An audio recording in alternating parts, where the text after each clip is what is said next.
Hello ladies and gentlemen, and welcome back to Fallen London. Today we're going to be taking a look at January's exceptional story, Stolen Stanzas.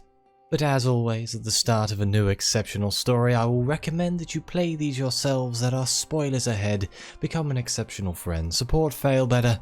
Not only do you get access to these exceptional stories, you get 2 candles, a bigger deck, more outfits, and various other lovely things. But without further ado, let's jump in here. The 6-fold knock. The door of your lodgings reverberates with a single blow from a weighty fist. After a brief hesitation, it is followed by a rather more muted shave and a haircut rap.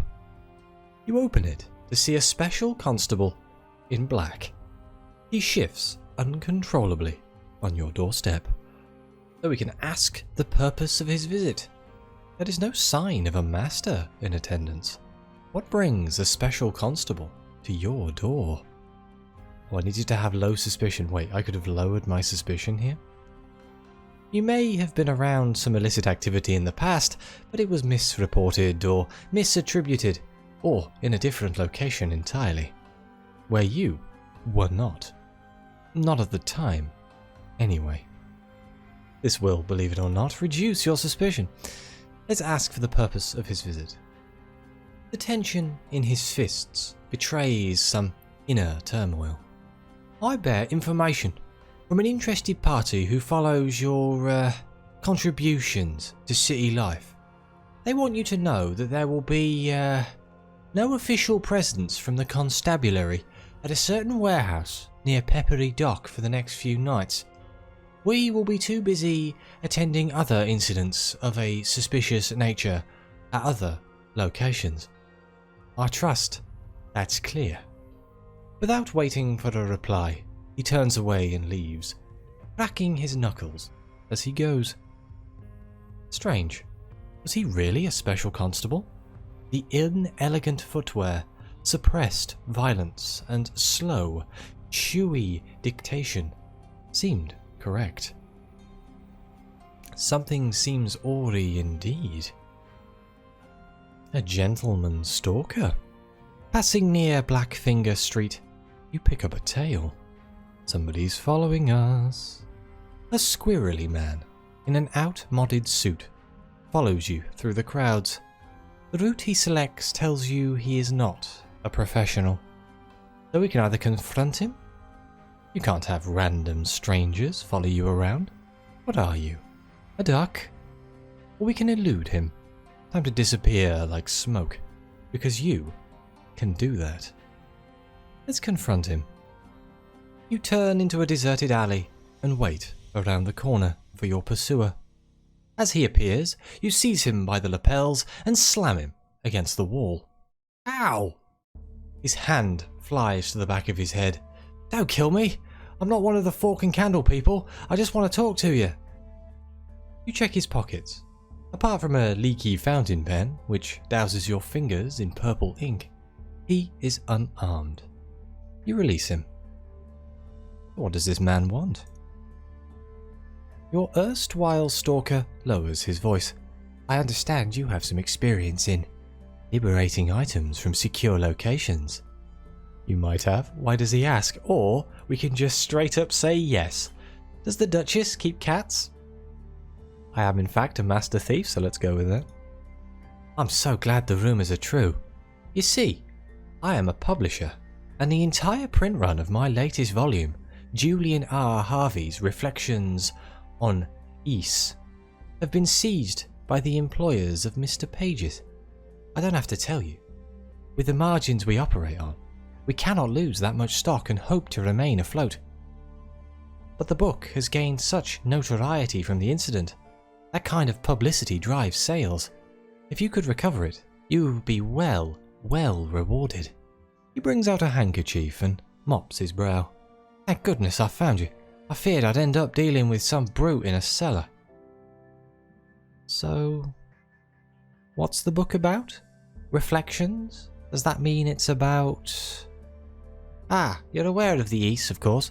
The mythical city swallowed up by the ocean.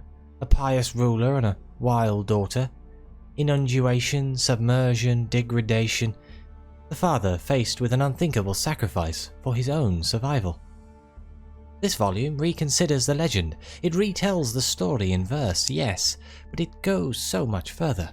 It explores the hubris of constructing such a place, the ecstasy and desperation of an existence that challenges the sea itself, from the very concept of Ys to its sunken architecture, its new inhabitants, the day of its return.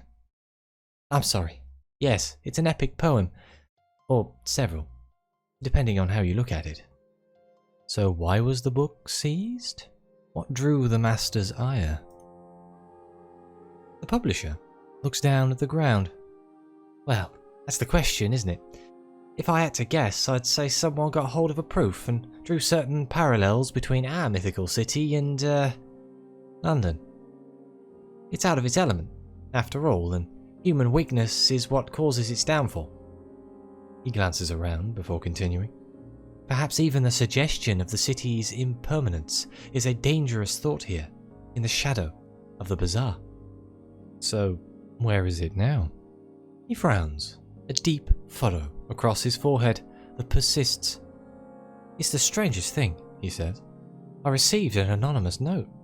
I think I have it here. He reaches inside his jacket and brings out an opened envelope. I went to find the place. It's guarded by a gang of evil-looking ruffians. I have no idea if the print run is held inside. The letter inside is neatly typed in all capitals. Your poetry book is held at warehouse near Peppery Dock. It reads, this person can help. Your name and address is appended. You sniff the envelope's interior. It smells of furniture polish and newly sharpened pencils. How curious. The publisher gives you an earnest look. So will you help me? We have two options. Of course you will help. Poetry wants to be free, incidentally, but your services aren't. This choice will progress the story. Be sure you've learned everything you want here first, or we can say maybe you will. This sounds fishy. You want to research the situation before committing yourself. Let's just say we will help. Of course. How bad can it be? Oh, thank you. Here's a map with the location of the warehouse marked. I'll leave the details down to you, but get in touch when you have the print run secure. I appreciate it's difficult and dangerous work, but I can say with conviction that it will truly be worth your time. He heads off, buoyed by your promise to help. You notice he didn't specify precisely how much your fee would be. Well, you can always negotiate that when you are holding his entire stock at a location unknown to him. So we can research this job further in Spite, Vale Garden, or Watchmaker's Hill. Let's head to Spite. Here we are, Stolen Stanzas, the motivation of Mr. Pages. Mr. Pages is prone to seizing literary works. It considers, well, one is never quite sure. Why did Reflections on Ys catch its attention? The master keeps a list of reliables, useful investigators and researchers. One insider drinks in the syphilitic parrot. You arrive later in the evening. When you anticipate, she will have already put away several mugs of the dock scrappings that the parrot serves by the pint. You catch up with her in Spite, blind drunk, feeling her way home along the walls of nearby houses. One of her shoes is missing. Let's ask how the book was noticed. The printed volume never made it to the bookshops. The reliable throws out an arm, narrowly missing your shoulder. Refractions of ooze? Yeah, we got it. Oh, the bush we listen and talking about. It got thumb sighted. Wishes shall with danger sign. Splulge took the books and pages were look and then poof! La gotta go! Let's ask about Mr. Page's reaction. Did it like the book? Oh, Page was enraged. Enrageous. You've never heard the words. Hours and hours of it. She gestures wildly at the sky, then steadies herself, her face a picture of concentration. She slaps a finger into her palm with each full stop. It said it was contaminable and expectable and pulpudonious. I left after tours. Her expression clouds. Never got paid. They say that drink makes one loquacious, and those words did sound like Mr. Page's. You have a somewhat unreliable account of events around the book's seizure. Yeah, I feel I didn't really learn much there. Let's point the reliable in the direction of her home. All this questioning has disorientated her. Thank you. She steps away, then turns back, her entire body swaying like a drugged cobra. Whatever you do, the finger wobbles in your direction. Don't give it back. The book. Page cement. Don't give it back. She attempts to tap her own nose and misses, then turns away again. You watch her grope her way along a new wall. Well, I feel that cleared up so many things. Was it Spite? Watchmaker's Hill? I know Watchmaker's Hill was one of them, though. There was one in the middle as well. We could scope out the warehouse. Peppery Dock is a quiet, decaying series of reservoirs on the edge of Wolf Stack Dock. The lack of direct connection to the stolen river has limited its use since the fall. Its warehouses are the perfect place to hide something bulky you don't want found. You can gain peppery preparations which you will be able to exchange for small advantages later, but your time here is limited. So we can either observe the area from a rooftop. An elevated position could provide a unique perspective, or we could survey the warehouse from a boat. Perhaps there is a way in beneath their feet. Let's do that. We are daring. You borrow a small rowing boat and drift across the stagnant waters of Peppery Dock. As you approach the side of the warehouse, you see a Neddy man leaning against its wall. A match flares, illuminating his face as he lights a mangled cigarette. You remain prone and silent. Shouts from around the corner of the warehouse draw the Neddy man's attention. He sighs, stomps off in the direction of the voices. You take the opportunity to examine the dock wall. It is an old tunnel set into the wall at sea level, but it's narrow, choked with sludge and barred with iron. You pull at the bars. Secure. Theoretically, you could cut through these and get out by boat, but a surface approach would be simpler, quieter, and get less sludge on the books. Let's observe from the rooftops. You climb a rusty crane to a mossy vantage point.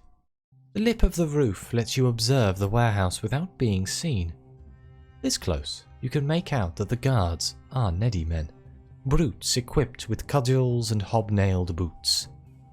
They're not skilled fighters, and you can take them individually, but alert mob will present a problem.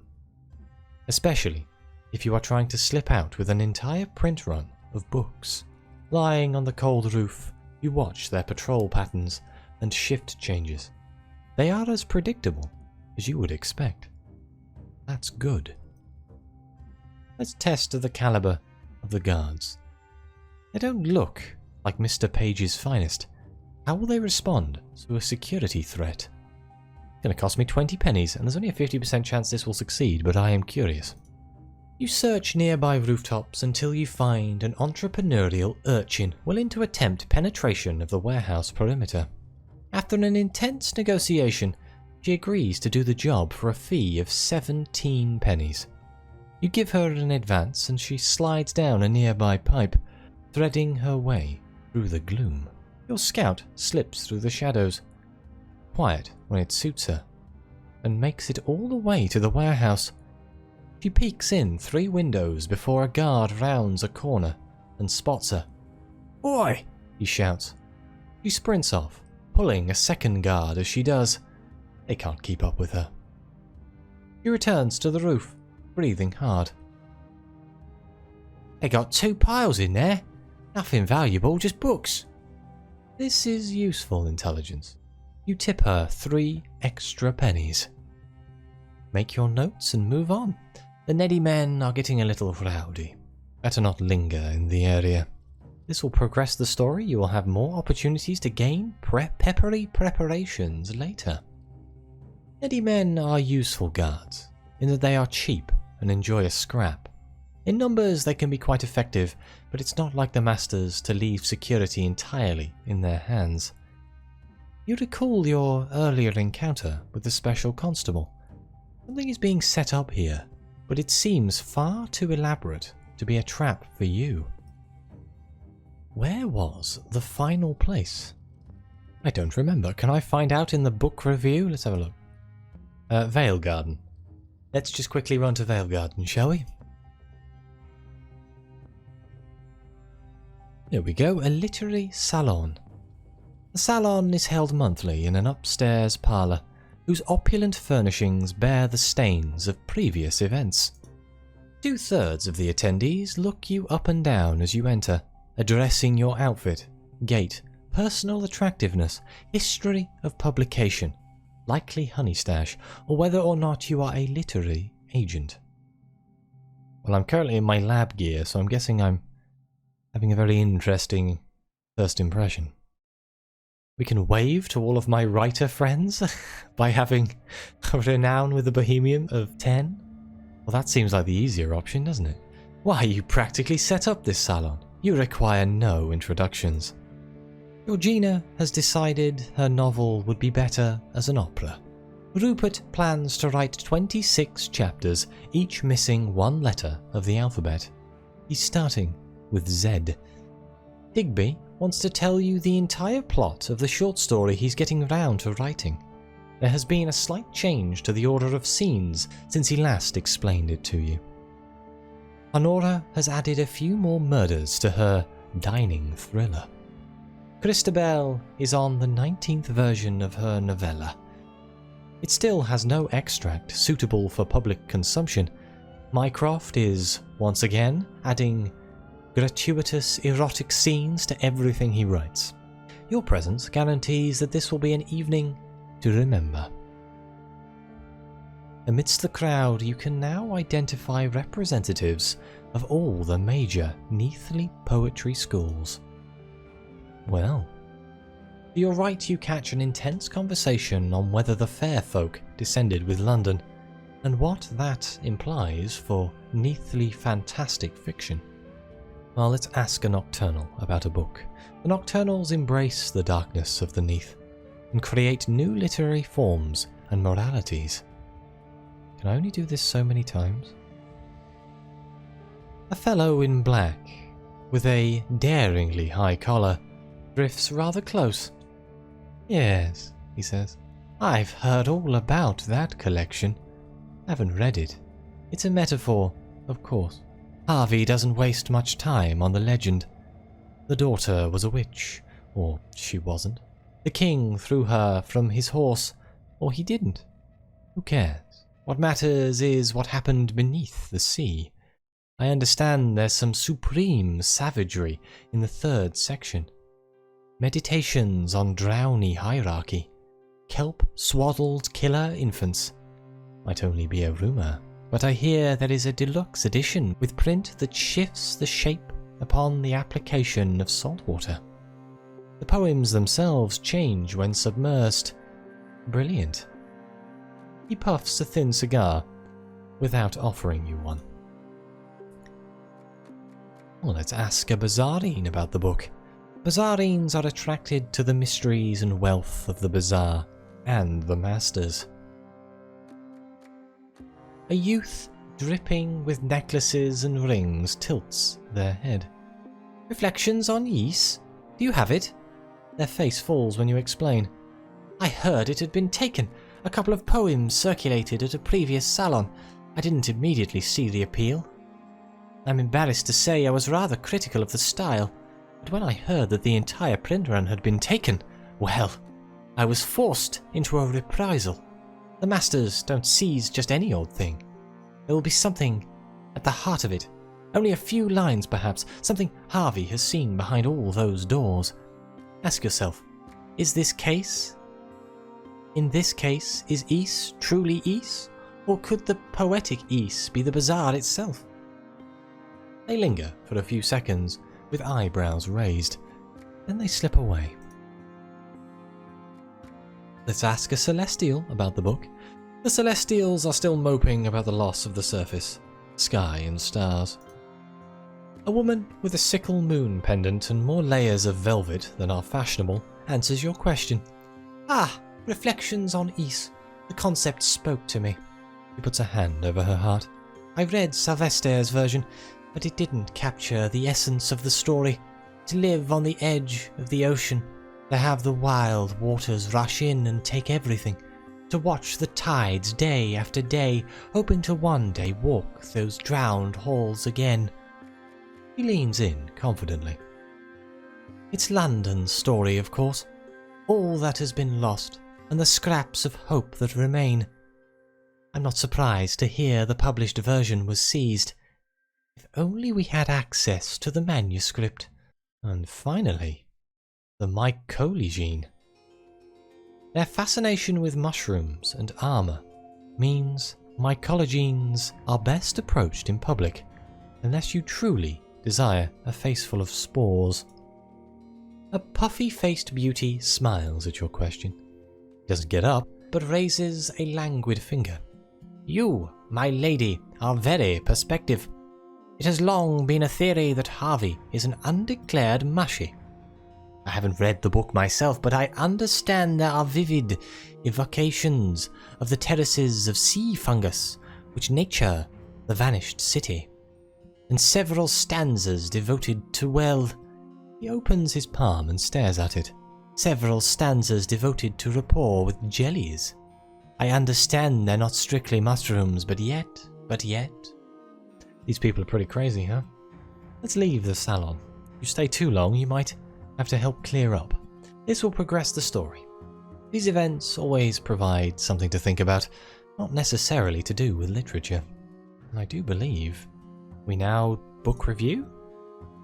But I think I shall be doing that in the next episode. So thank you very much for watching. Please like, subscribe, let me know what you think. Your comments are greatly appreciated. And as always, I'll see you next time.